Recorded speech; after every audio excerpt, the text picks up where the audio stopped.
Thank you to all the witnesses for being here today. We're going to take a closer look at the Department of Veterans Affairs' efforts to decrease improper payments for compensation and pension benefits. Congress has appropriated over $150 billion to the VA each year for the past few years. We must ensure that VA is a responsible steward of the taxpayers' investments. This means paying every veteran the correct amount of benefits they have earned the first time. When the VA makes overpayments and they are not returned, taxpayer dollars are obviously wasted. Overpayments can result in VA establishing debts that veterans owe back to the VA, which can obviously create a paperwork nightmare for them and their families. Current law allows VA to either cancel these overpayment debts or waive collection of those debts. From fiscal year 21 to 24, VA has issued at least $5.1 billion in compensation and pension overpayments. VA collected only a portion of those overpayment debts. This means that during the last administration's VA spent $677 million in taxpayer dollars, roughly. For example, VSOs and some of my colleagues in Congress have told me that VA overpaid their constituents for dependents. Those veterans correctly and immediately updated VA that they no longer had a dependent child or spouse. VA did not update the benefit payment, obviously, until months later. As a result, many of those veterans owe VA debt and are dealing with the stress of repaying that underneath a waiver of collection for that debt. If the VA did not make these overpayments in the first place, obviously there would be fewer wasted taxpayer dollars resulting in fewer uncollected overpayments. I look forward to hearing from the VA witnesses today on what the new administration plans to do to fix these bureaucratic headaches and prevent delays in processing dependent status updates. We have to streamline these things in order to take the pressure off of our veterans. There are other causes for VA improper payments of compensation and pensions. For example, the VA Office of Inspector General issued several reports on how inaccurate and effective dates resulted in improper payments during the last administration.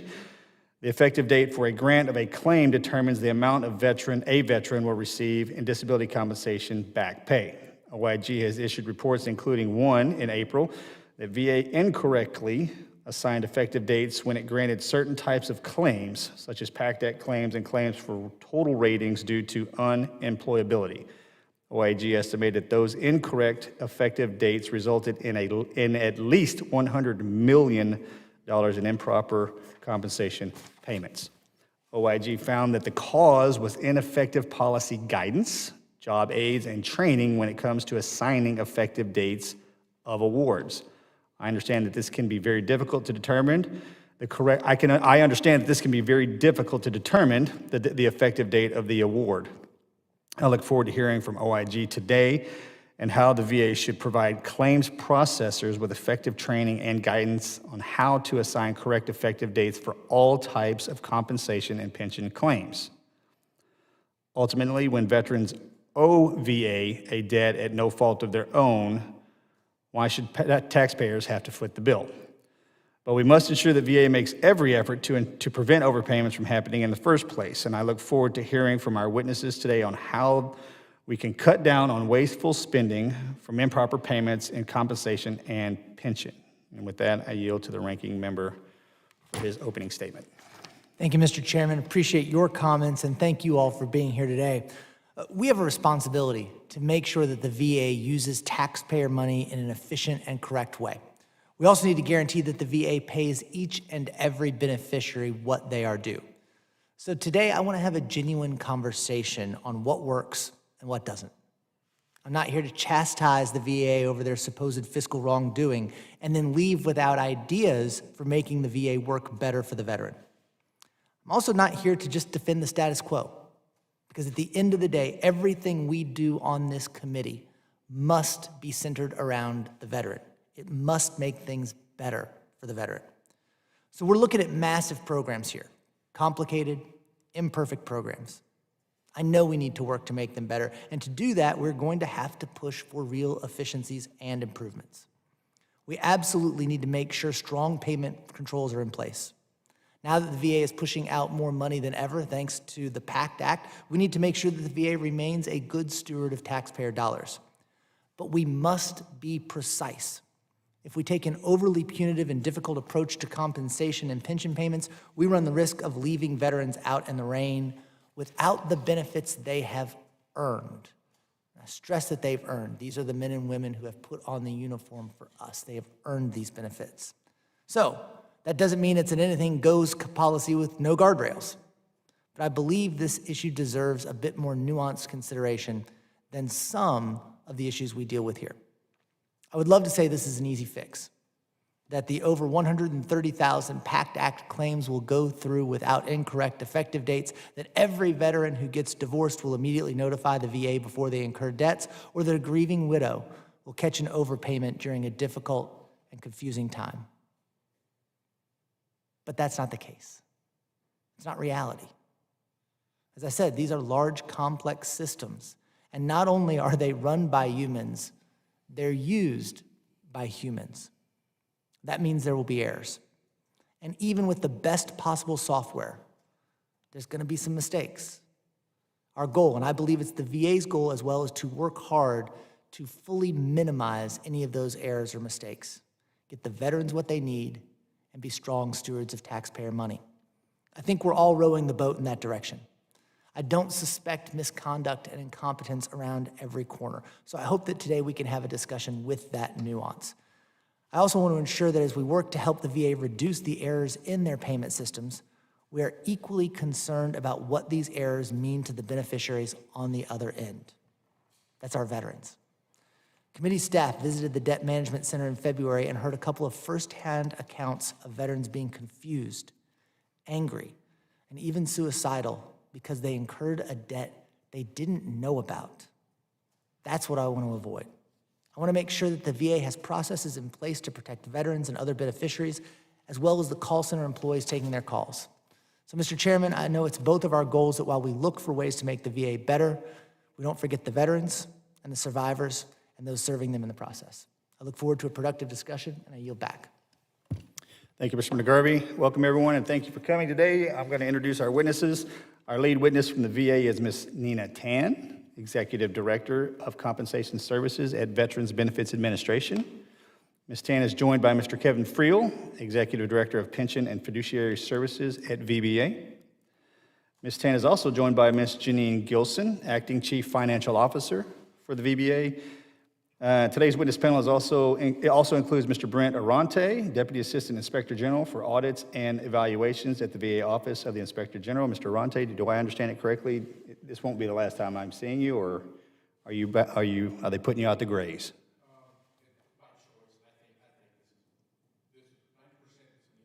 Well, if that is the case, it's been an absolute pleasure working with you over these past few years. Fair winds and following seas, my friend. That's a Navy term. Hope you understand it. I ask the witnesses on the panel to please stand and raise your right hand. Do you solemnly swear that the testimony you're about to provide is the truth, the whole truth, and nothing but the truth to help you God? Thank you, and let the record reflect that the witnesses have answered in the affirmative. Ms. Tann, you are now recognized for 5 minutes to deliver your opening statement on behalf of the VA.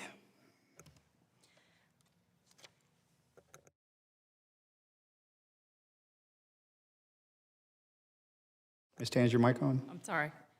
Good morning, Chairman Luttrell, Ranking Member McGarvey, and members of the subcommittee. Thank you for the opportunity to appear before you today to discuss the Department of Veteran Affairs' oversight of improper payments within compensation and pension programs. With me today from the Veterans Benefits Administration is Kevin Friel, Executive Director, Pension and Fiduciary Service, and Jeanine Gilson, Acting Chief Financial Officer. At VA, we take our mission to serve veterans, their families, and survivors very seriously. We are committed to being good stewards of taxpayer dollars, and we recognize that improper payments are problematic for all of our stakeholders. An improper payment occurs when a payment is made in the wrong amount, either too much or too little, paid to the wrong person, or paid without the required documentation. We want to assure Congress, veterans, and the American taxpayers that VA is working diligently to safeguard not only veterans and beneficiaries' financial entitlements, but also the funds appropriated to VA to carry out our sacred and honorable mission. VA is using a range of strategies to proactively address and mitigate potential improper payment issues, which I will discuss today. In fiscal year 2024, VA reduced improper payments by about $1 billion. Achieving this result was made possible by leveraging data sharing agreements with multiple federal agencies.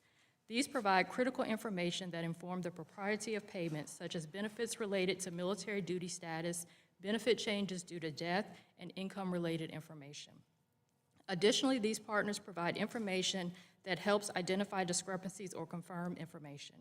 These agreements are used to establish or verify eligibility for federal benefits, verify compliance with federal benefit programs, recoup payments or delinquent funds, as well as investigate potential fraud, waste, or abuse. For example, VA made several improvements to data matching agreements for VA's income-based pension benefits. VA now uses federal tax information to verify an applicant's income upfront and income matching with the Social Security Administration to verify continued eligibility for income-based benefits. In addition to these strategies, VA continuously examines our systems and processes to improve timeliness and accuracy, thereby reducing improper payments. In December 24, VA modified its procedural guidance to liberally interpret reevaluation provisions for dependency and indemnity compensation claims. These changes streamline the decision-making process to mitigate the likelihood of underpayments and ensure VA renders the correct decision the first time. Additionally, these changes reduce requests for unnecessary information and simplify the claim review process. An area of crucial importance in making accurate payments is the correct application of effective dates by claims processors. Training and oversight through quality assurance and having proper internal controls in place are at the core of this issue. VA has taken steps to enhance training and oversight of effective dates through use of quality stand-downs, refresher training, to include a release of PACT Act training that focus heavily on effective dates, and publication of job aids based on findings from special focus review, which allow tracking and trending of errors. We also welcome the review and analysis of our Office of Inspector General partners to examine our procedures and identify areas for improvement. For example, on April 15th, OIG published a report on PACT Act effective dates. In response to the OIG's 6 recommendations, VBA is ensuring claims processors have the guidance, training, and tools they need to assign the most advantageous effective dates allowed by law for veterans' claims. VBA is also enhancing our collaboration with the Board of Veterans' Appeals and the Office of General Counsel to improve the quality, comprehensiveness, and legal accuracy of its training programs in an effort to reduce delays, avoidable errors, and rework. VBA internal controls play a key role in reduction of improper payments and include a robust quality program to monitor claim accuracy. But VA cannot reduce improper payments alone. We need help from our veterans and beneficiaries to reduce avoidable improper payments through the timely reporting of updated information. Any changes to information such as marital status, income, or dependency status must be shared with VA as quickly as possible to avoid overpayments and underpayments. For example, if a veteran and their spouse divorce and VA is not notified, this will result in an overpayment and potentially a debt that the veteran will have to pay. It is very important that veterans report any such changes to VA as quickly as possible. To better support this, VA is working to improve how it communicates the importance of reporting such changes to veterans and beneficiaries and to make reporting these changes as easy as possible. We are exploring communication avenues to ensure veterans are aware of what information we have and when they need to report a change. VA continues to make improvements on reducing improper payments and acknowledges there's more to be done. We are committed to working with Congress and our stakeholders to further improve, correct, and avoid improper payments where possible. We thank the committee for their continued support of programs that serve our nation's veterans and look forward to working with you. Mr. Chairman, this concludes my statement. My colleagues and I are prepared to respond to any questions from you and members of the subcommittee. Thank you. The written statement of Ms. Tann will be entered into the hearing record. Mr. Arronte, you're now recognized for 5 minutes to deliver your opening statement on behalf of OIG.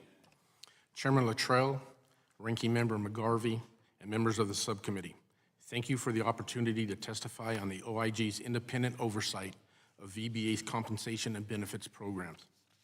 We know that these programs provide critical financial support to many veterans and other beneficiaries who rely on their monthly benefit payments.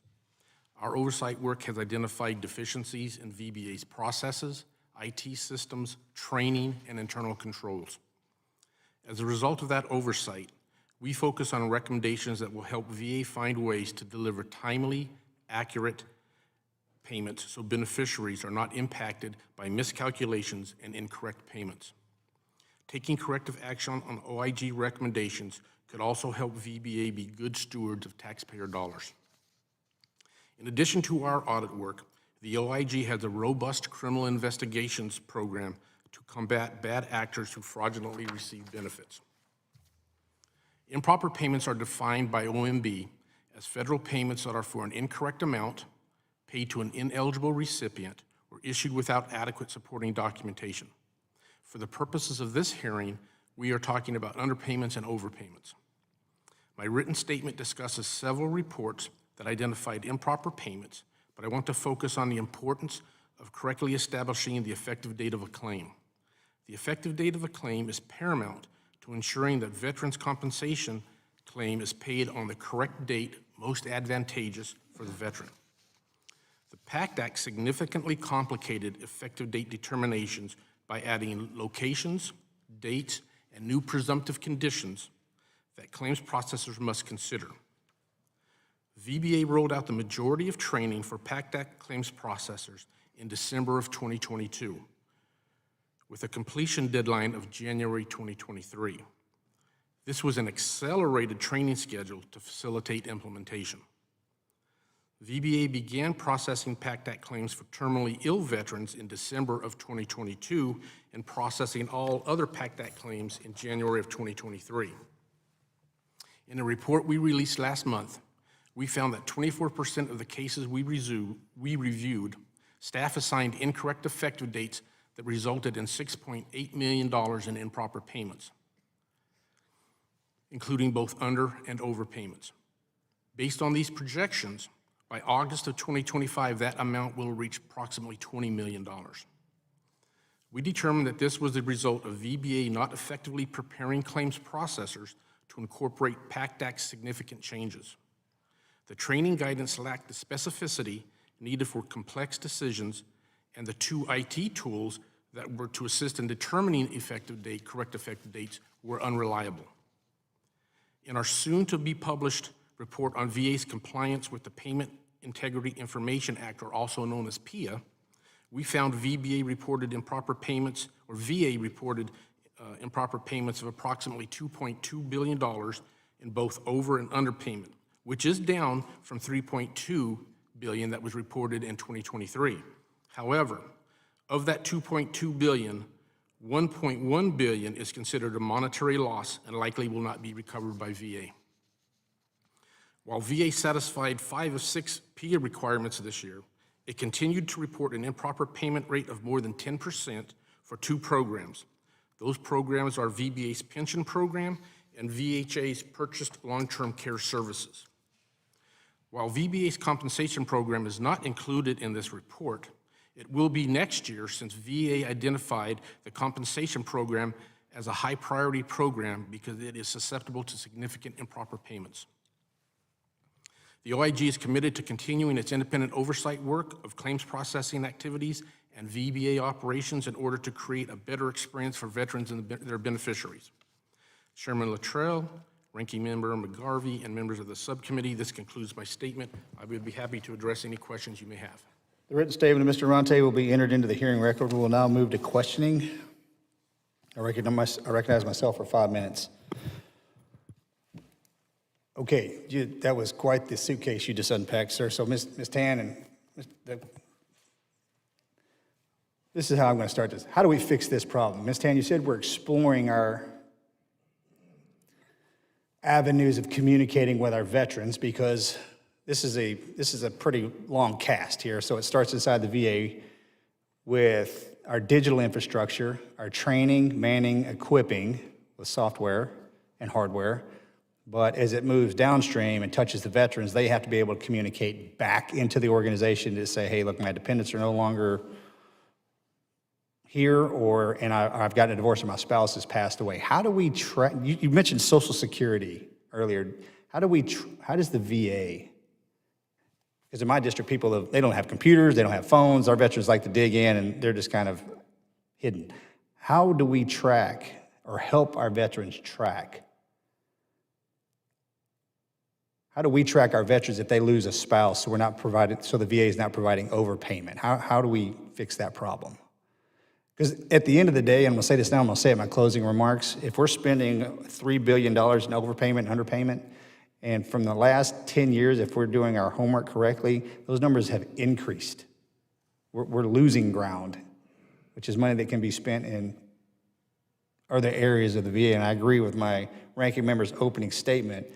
We have the ability to fix this, and this is a problem, yes. And when you're dealing with dollar bills, it's a big problem considering the numbers. But we have to be aggressive. Us in the VA have to be aggressive on how to fix this. So I think it's absolutely possible in 2025. So Ms. Tann, I'll start with you. Thank you for your question, Chairman. So we are looking at a number of avenues, but we also have a lot of things currently in place. We are making sure to notify veterans in our correspondence about when they need to report changes to us, what we have of record and how we're using that information. We also they have the ability to report to any of our public contact offices. They can make changes through va.gov as well as call our call center. So we want to make it as easy as possible for veterans to access and provide updated information as much as is necessary. We also have capabilities in which we use matching agreements. You mentioned Social Security. Some of that is for income-based benefits and entitlements.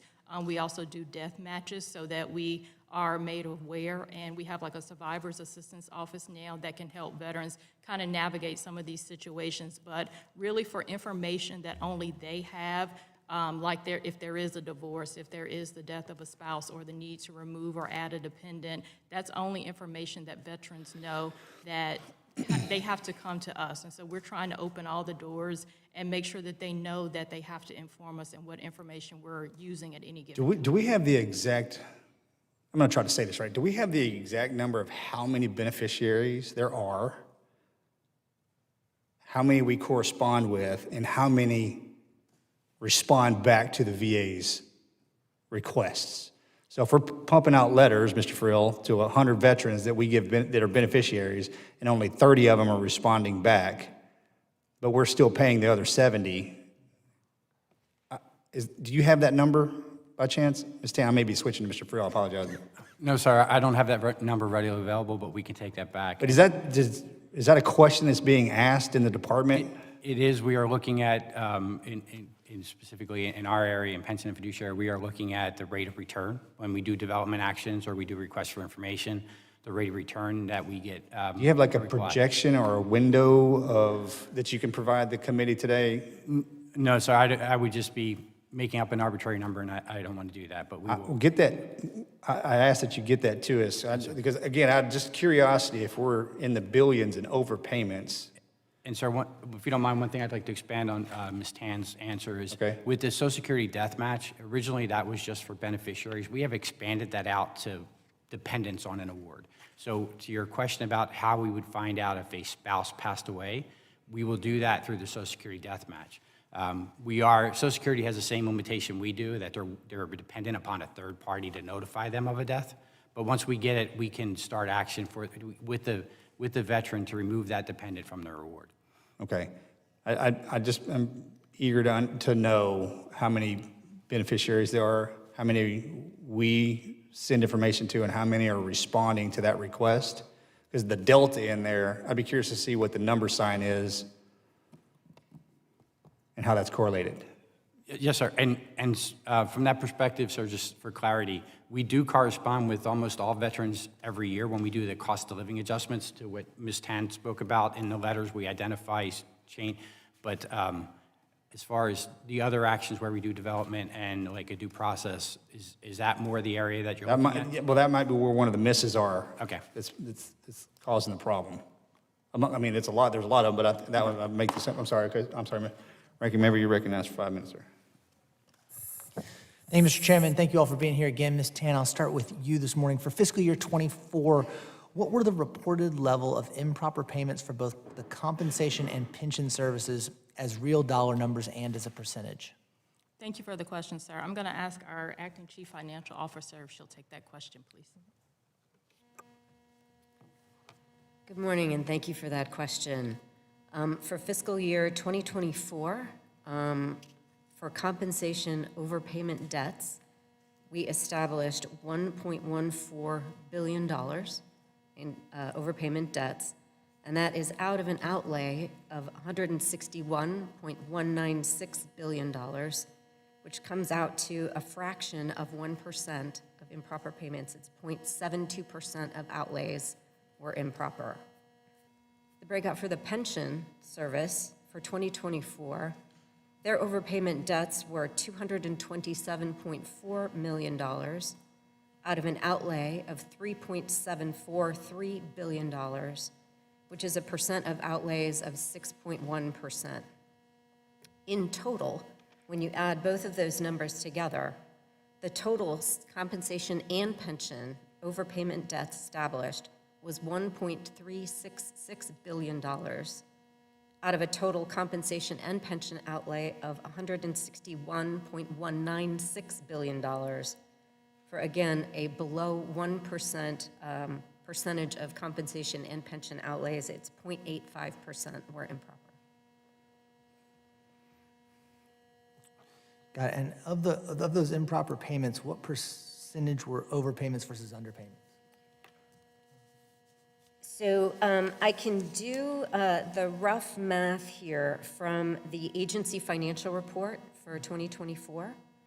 And again, these are projections that are given to us after a statistically valid sample of 300 cases is evaluated. But from the statistically valid sample, pensions improper payments were $404 million. And the overpayments were $381.78 million. So in the magnitude of 80-ish%. So, okay, run through that one more time for me. The pensions were? Certainly. So improper payments as a whole, well, improper payments not including unknown payments, where we don't know whether the payment is improper or not because the payment may be going through due process.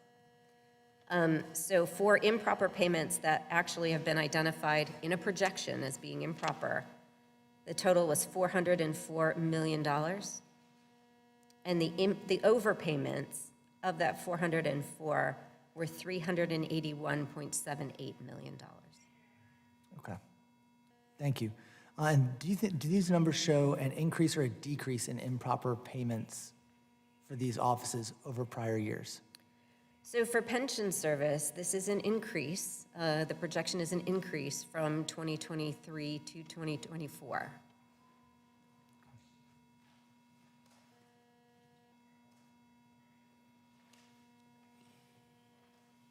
Taking my own notes, thank you for that.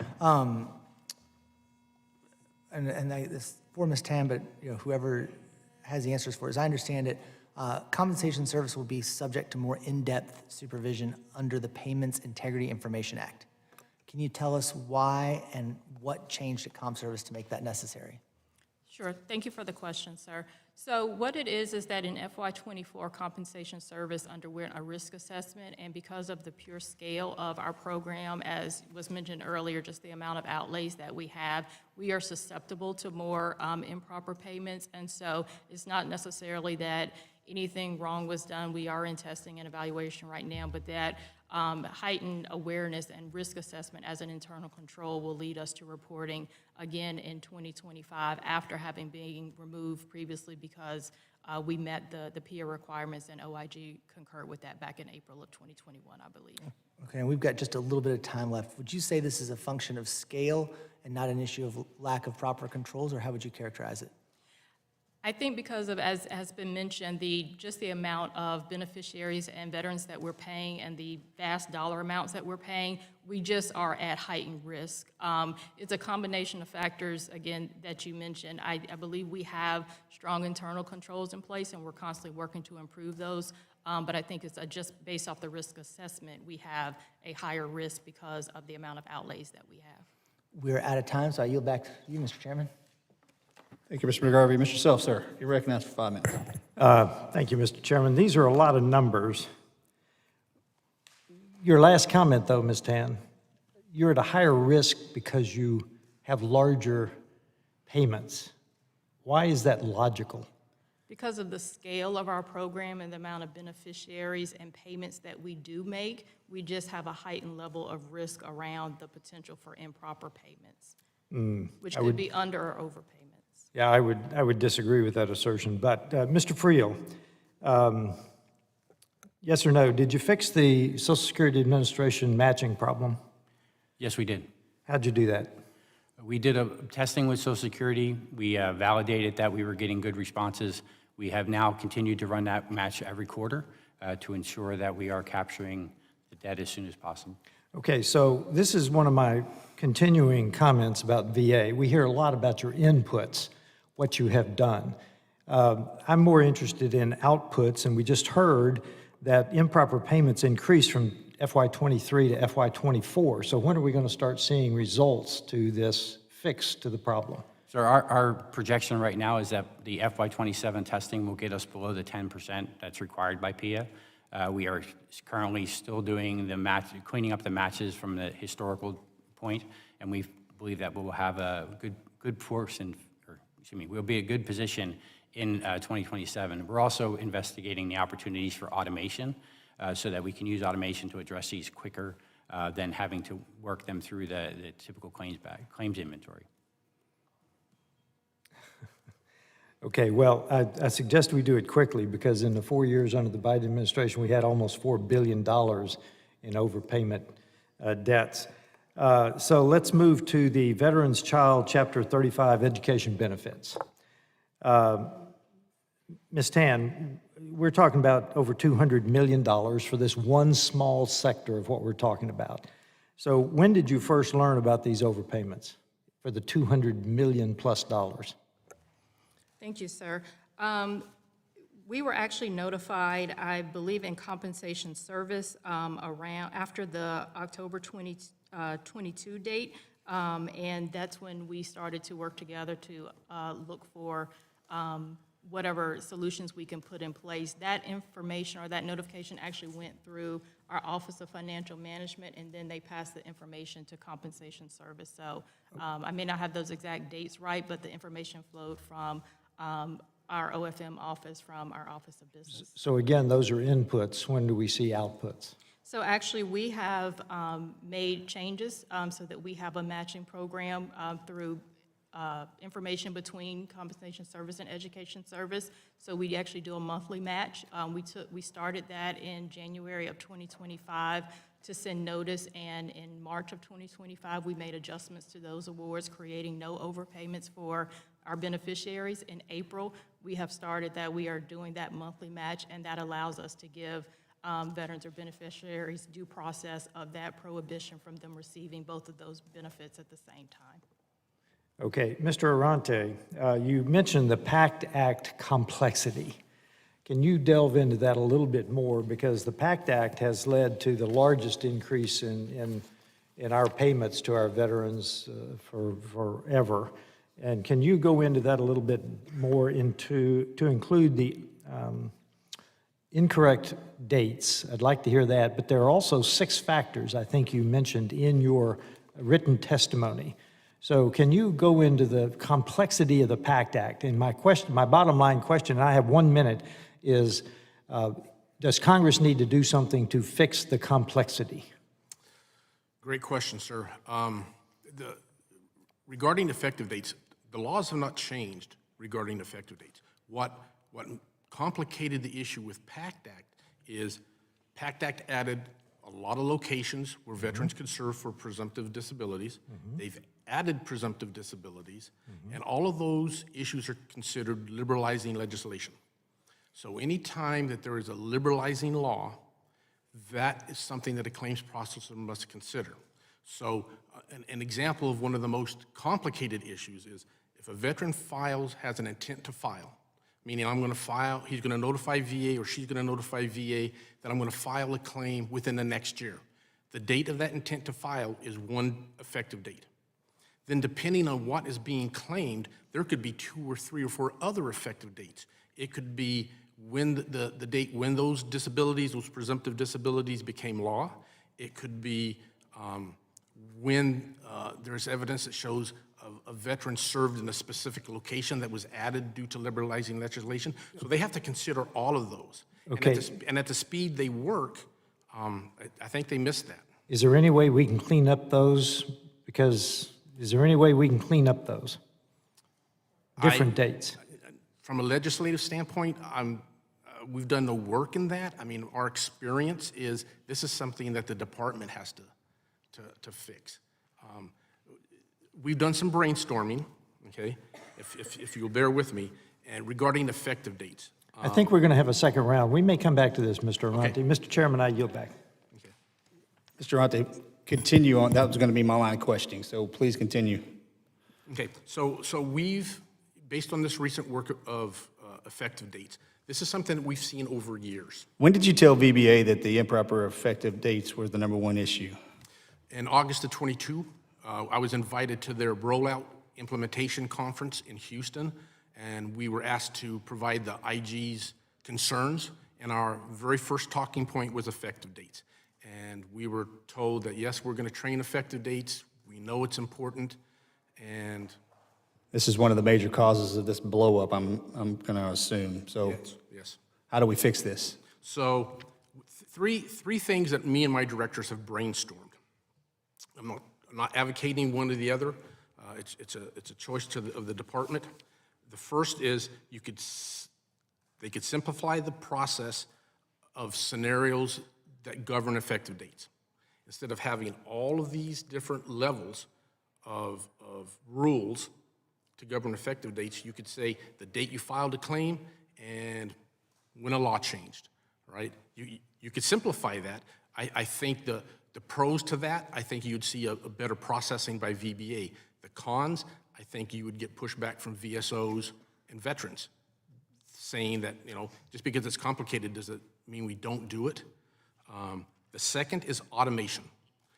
I've just created a division in the last year that looks solely at VBA's automation. I can tell you they're not there yet. And one thing that we see with automation is the more complicated the business process is, the more difficult they are having to automate. And the third is what we have recommended is more effective training and oversight. And I know that sounds like a broken record, but as we have seen, training was not effective. It makes sense to have sound training so when these issues like the PACT Act come, or new Agent Orange presumptives come, or whenever somebody decides to change what benefit we're going to give veterans, that training has to be updated, it has to be adequate, and it has to be assessed. Training, yes, absolutely. Ms. Tann, how is the VA receiving that? And I understand there's a challenge with when the digital signature inside the VA, we didn't even have to walk down that road right now, but the VA has received the Inspector General's report. Is there any adoption plan ahead of these effective dates? Absolutely. We've actually already implemented several of their recommendations, at least 3 of them. So we worked to update our effective date builder tool in VBMS so that. Solve that problem? Does it solve The problem? PACT Act problem that we're running into? It does assist because it addresses things like the intent to file, the liberalizing law, and the terror activity. So that was one of OIG's recommendations, which we did implement earlier this month. We are in the process of completing the job aid that they recommended, and we also referenced the outdated evaluation tool builder that was on our intranet page where all of our PACT Act resources are housed, so that it notes that that's historical, so people will not be using that. And we are looking at the evaluation of our training as OIG. Inevitably, the VA is going to make the decision on what the effective date, and the VSOs and everyone else is going to have to go with it. Yeah, Kicking and screaming, there's going to have to be a decision made by the VA. Yes, sir. And we consistently look at how do we improve or simplify our processes, as Mr.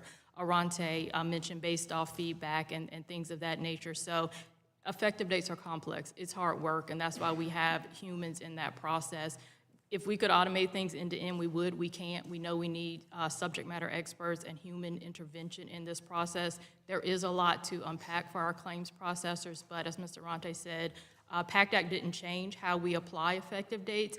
It's just new information and people applying them consistently to the most advantageous available to the veteran under the law. Okay, Ms. Gilson, did we do, and this may be a Mr. Arronte question, but did we do like a forensic audit on the amount of money spent over the past 5-10 years to make sure that we are, again, we're trending in the wrong direction? Are we looking back on our numbers saying, hey, look, we're not making those exact same overpayment or underpayments and not replicating our mistakes? I understand the expansiveness of the VA, but as we know, we're missing something if we're spending over $1 billion in overpayments. And what is the comparative analysis that we're doing in order to fix it? And then how are we looking for 25? Are we already projected to spend more than we did in 24? I just threw a lot at you, I apologize. No, that's fine, thank you. So a couple answers to your question here. Regarding the individualized tracking and trending of errors and how do we correct those and make them better. The Office of Financial Management does not do each's reviews on the payments that go out. So we take a review holistically at the summary level. Well, maybe that's the case. However, what we do within the Office of Financial Management is when we receive the payment information from our business lines, we are trusting, we are relying on the controls in place within that business line to make sure that payment is accurate. From the Office of Financial Management's perspective, we review the pay file to make sure that the accounting is correct, that the money is actually in the proper account to make those payments, that the time of the payment is right, that the program is correct. We are accountants, and we do not have adjudicators on the staff. If we did, we would need to reopen every single claim that came through to validate that. And Well, we don't. we're $1 billion in the hole. When are we going to start taking a look at that? And I'm not beating you up. This is me I talking out, understand. okay? I mean, Yeah. I don't know how far down the track it has to go before somebody says, yeah, that's probably a good idea, which I think it's past time. I'm well over. Mr. McGarvey, I apologize. You all right with that? Okay, I'm sorry. Yeah, no, thank you, I appreciate that. So again, from the accounting perspective, we review to make sure that everything is appropriate and interfaces to Treasury for payment. My office also does a review of fraud, waste, and abuse types of situations. We have a tremendous partnership with our colleagues within the Office of Inspector General when we identify fraud around payments to make sure that we rectify that veteran immediately. We make them whole.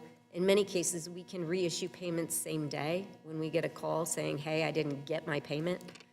When we identify that there's fraud within, scammers who are changing bank accounts without veterans' information or without veterans' knowledge, we do engage the Office of Inspector General to investigate those areas and identify, further action taken.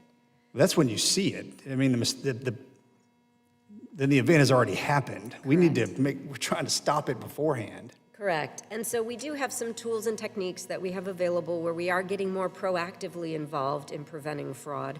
We're using machine learning and artificial intelligence and detailed analytics to get to... This is where the department needs to come to Congress and say, we have to have the money to implement this type of software, this artificial intelligence, machine learning. You have to tell us that. Because right now, we're just seeing the numbers, and they're not good, but we're all in to help you. And again, this problem's been going on for, I'm going to make the assumption for decades, and let's fix it. Right here, we're ready, okay? I'm well over, Mr. McGarvey, okay. Go ahead, finish. I think I'm pretty much Okay, done. all right, so Mr. McGarvey, I'm sorry, sir, I recognize you. Thank you. No, thank you, Mr. Chairman, and appreciate this conversation because we want to get this right? We want to make sure that we are getting the money to our veterans that they need, that they deserve, and that we are being good stewards of taxpayer money. In my in my round of questioning, I will refresh everyone's memory because it was a second ago. I was talking with Ms. Tann about whether this was a function of scale, not an issue of lack of proper controls. And she sort of said more it's a function of scale. And I just wanted a second opinion on that. Mr. Arronte, do you agree with that assessment? To some degree, sir, I do. It is a matter of scale. So if you look at the PIA thresholds, those PIA thresholds are across the government. Every agency has those same thresholds. So if you're conducting a risk assessment of the National Science Foundation and their budget is like this, they mess one thing up and it's high risk. DOD, HHS, VA, their budget is like this. So they get this much more leeway to make mistakes or have acceptable mistakes. That's why I am a firm believer that as it relates to compensation, compensation has been on and off the PIA program throughout the years. But as the chairman indicated in his opening statements, we have a body of work that shows constantly that there are improper payments. And then in the last 9 reports I've issued, 7 show incorrect effective dates that lead to improper payments. I think that's enough where compensation should be, I think they should make an exception. I think compensation should be on their high priority list until the numbers come down. And the reason I say that, because if you look at some of the programs that are tested in the PIA, communications, utilities, and rent, those improper payments have dropped to 0.5%. Medical care contracts have dropped over 2%. VA community care has dropped from 5% to 1%. That tells me the process works, but you got to keep those programs on whether they meet the threshold or not, just because it is a form of function. There's just so much disparity in the budget that allows more mistakes with bigger organizations. And Mr. Arronte, is there anything that is stopping the VA from complying with PIA? No. Okay, voluntarily complying, I should say. No. And that's what our work is. I have mixed emotions about the effectiveness of PIA. The good thing about PIA is it's our oversight of the department, and it's compliance, and we test to make sure that the department is following the rules. It's a strictly compliance audit. It doesn't get very deep, but they are following the rules. And the chairman said something that I echo and find interesting when talking with Ms. Gilson about tell us what you need, right? Tell us what you need so we can help fix this problem. And we heard some suggestions from her potentially, just from a different point of view. Mr. Arronte, do you have any suggestions for what Congress can do to help make the situation better? In regards to PIA, other than the recommendations that we make, I have no other guidance or suggestions. Like I said, our review is strictly compliance. It doesn't dig in deep, doesn't look for what we would typically do in a normal audit. We don't look for the root cause. We just look at compliance as mandated by OMB. Ms. Tann, in a June 2024 report, the OIG found that VBA had not identified Vietnam veterans who were eligible for benefits, and that resulted in an underpayment of $836.8 million. Another 2024 review looking at survivors showed $33.1 million in underpayments. Both of those reports have open actions, including a full review of claims, better outreach letters, and monetary compensation. Do you know where those reviews stand at this time? Sir, for the one that you mentioned regarding survivors' payments, I'll ask Mr. Friel to respond to that one. Can you repeat the first one that you mentioned? I'm sorry, I didn't. Sure. We were talking about the 2024 OIG report that Vietnam veterans who were eligible for benefits had not received them in payments of $836.8 million. And another looking at survivors in 2024 showed $33.1 million underpayments. Both of those reports have open actions, including a full review of claims, better outreach letters, monetary compensation. We're just seeing where those reviews stand right now and getting the veterans what they've earned. Certainly, I will take back, if I can, that question about the Vietnam veterans report to see where those action items are, and I'll ask Mr. Friel if he has an update on the survivors. Yes, sir, thank you for that question. So as it relates to the survivors piece, we have adjusted our processes. One of the things that the IG called out was in the PAC Act required that survivors specifically asked for us to look back, right, to see if there was an earlier effective date. And so that was our initial training in concurrence with or coordination with the IG and OGC. We have amended our processes now to say that a reopened DIC is in fact a claim for us to look back. So that will help close that gap. We are continuing to work. I think we have under 20 claims left to make the proper adjudication and adjust the rates to ensure the survivors get the right amount. Thank you, Mr. Friel. Mr. Chairman, I yield back. Thank you, Mr. Chairman. We've heard a lot of Washington speak here today. Does anybody know what those ribbons up on the flags are? Campaign ribbons? They're battle streamers. Veterans that we are talking about, those represent the campaigns that our veterans fought in, were wounded in, died in. That's the veterans we're talking about here. I've heard a lot of Washington talk. Ms. Tann, in your testimony, written testimony, it talks about how critical it is that veterans and beneficiaries self-report changes. Now, I agree with that, but what I've heard here is we haven't fixed the problems so that our veterans have the education and the training to know when they are supposed to do things. And you heard the chairman say that in his district, some people don't have computers. So we've heard this time and time and time again from my time on this committee. Our veterans don't know, and we've made it so complex. Mr. Arronte's testimony, we've made it so complex for our veterans. Those battle streamers up there represent the veterans that we're talking about here in Washington speak. Ms. Tann, how many OIG, and two separate answers here, how many OIG recommendations do you have outstanding, and how many GAO recommendations does the department have outstanding, OIG and GAO? And these are recommendations of people that are telling the department things to improve your processes. How many do you have open? Sir, I don't have the total number of all of those pending. I would like to know, because we have got to do better. I mean, inputs are not outputs. I want to start hearing outputs about how we fix the problems. With that, Mr. Chairman, I yield back. Thank you, Mr. Chairman. Mrs. Tann, during the last administration, VA informed us of plans to rely on the authority in Cleveland Dole to cancel overpayments of VA benefits resulting from administrative delay. When will VA begin using this authority? Thank you for the question, ma'am. We are still in the process of implementing Cleveland Dole Section 252. We have implemented one of the sections, but we're still working on implementing the one that will require us to create permanent timeliness standards around which to prohibit the overpayment or debt applied to individuals because of delays in VA processing.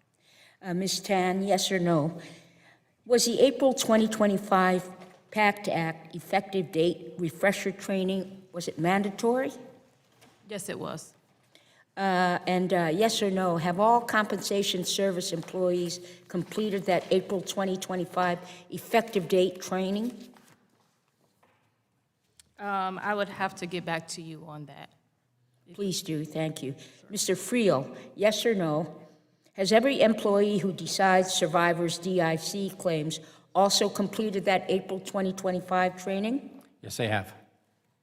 And Ms. Tann, what exact processes for assigning correct effective dates is VA planning to automate, and when will that automation technology be implemented?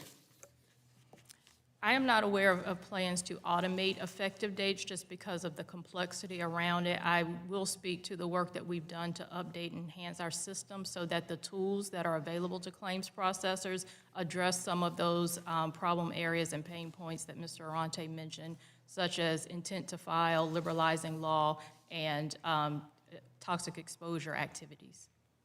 And Mr. Friel, does VA have the authorities, including all the computer matching agreements that VA requires to ensure accurate payment of veterans' pension and survivors' pension? Yes, we do. Now, Mr. Arronte, what mistakes did the Biden administration VA make when initially rolling out training and guidance for PACT Act claims effective dates? Ma'am, based on our work, and as I indicated in my opening remarks, is the training was pushed out very quickly. They had 4 months to identify the type of training that needed to be done. They trained in December. It was very quick, and what our recent report shows is they missed an opportunity. They did not evaluate the effectiveness of that training, but I can tell you my reports are showing that the training could not have been that effective because we're seeing high error rates with effective dates. And sir, has VA done enough to fix those mistakes so that compensation overpayments will be significantly reduced in the future? Ma'am,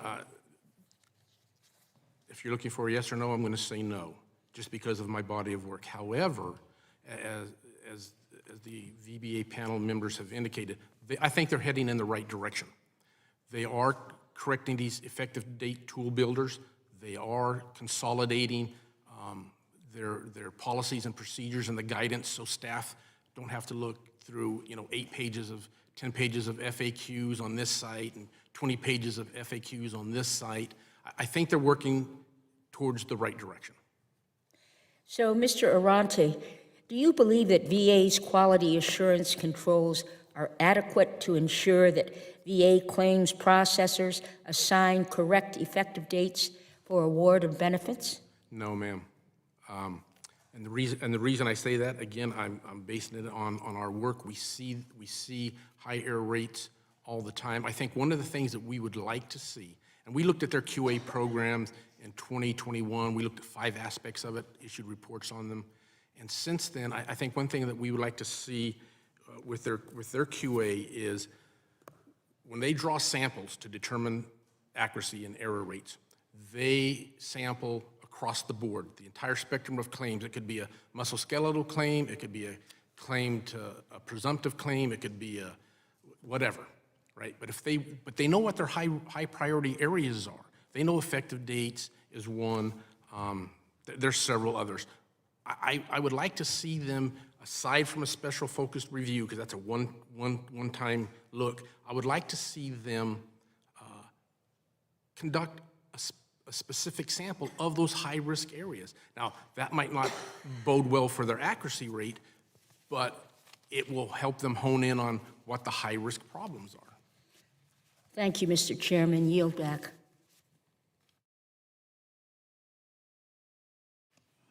Mr. Ragland, do you have any more questions? We moved through the second panel. Do you have another question, or are you good?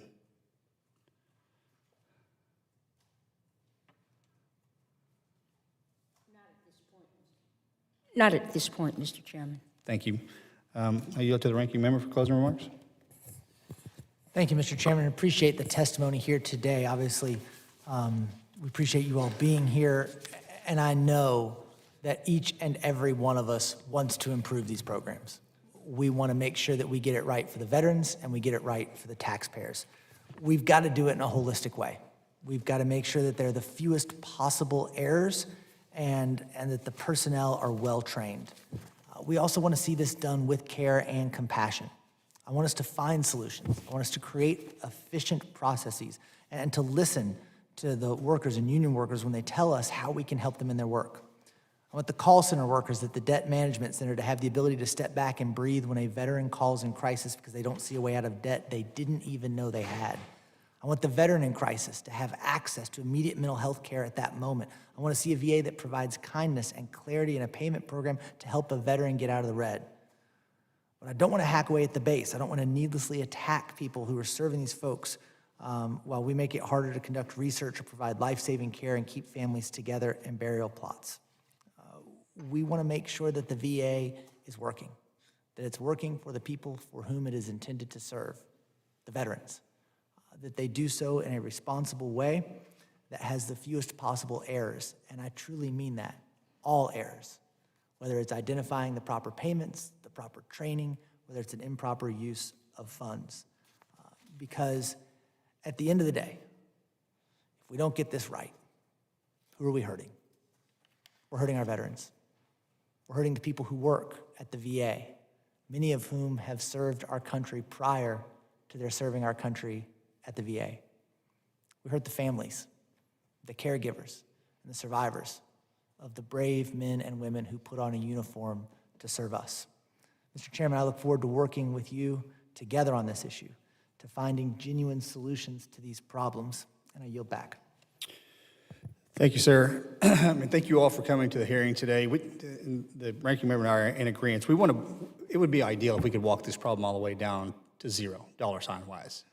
The system itself is so large. There's going to be a margin of error in there somewhere. Our heartache is the fact that it's trending in the wrong direction. And to his point, we are serving the veterans. The veterans are always on the receiving end of everything that we do in this committee and everything that you wake up every morning, look yourself in the mirror, walk into the office and say, why am I here? It's for our veterans. Taking what Mr. Arronte said, implementing those effects inside the VA will move us in the proper direction. Ms. Tann, you said you are implementing certain things that the OIG has pushed out. Amazing. Ms. Gilson, when you reported the numbers, I just don't like the fact that we're going in the wrong direction, and there has to be a fix. I'd like to meet with you in the antechamber. I have a couple of questions I'd like to ask you after the hearing. Making overpayments at this number, and I think one of the worst things you can do, I mean, I'm being dead 100% serious, the worst thing you can do is overpay a veteran and tell him you got to give it back. I mean, that's something that the United States government is exceptional at. I know I get hit by the IRS all the time. Hey, man, you owe us 25 cents. Our veterans live paycheck to paycheck, and a lot of them are in a deep, dark black hole. And if you're trying to take something from them that the United States government gave to them, that's our fault. Okay, and we have to fix that problem. So whether or not it's hardware, software, man, train and equip, we have to be on. And I know, again, every time you guys sit in front of us, you're telling us that, hey, that's happening inside the VA. I got it. And again, once again, we are a large organization, and at scale, one of the largest, okay? But I'll always say, remember, it is about our veterans, 100%. We have to take care of those that took care of us, okay? So thank you for coming and testifying before us today on the important goal of reducing waste resulting from improper payments and compensations and pensions. I look forward to working with the administration and my colleagues that causes the improper payments to ease the burden on our veterans and their families. I ask unanimous consent that all members have 5 legislative days to revise and extend their remarks and include extraneous material without objection. So ordered. This hearing's adjourned.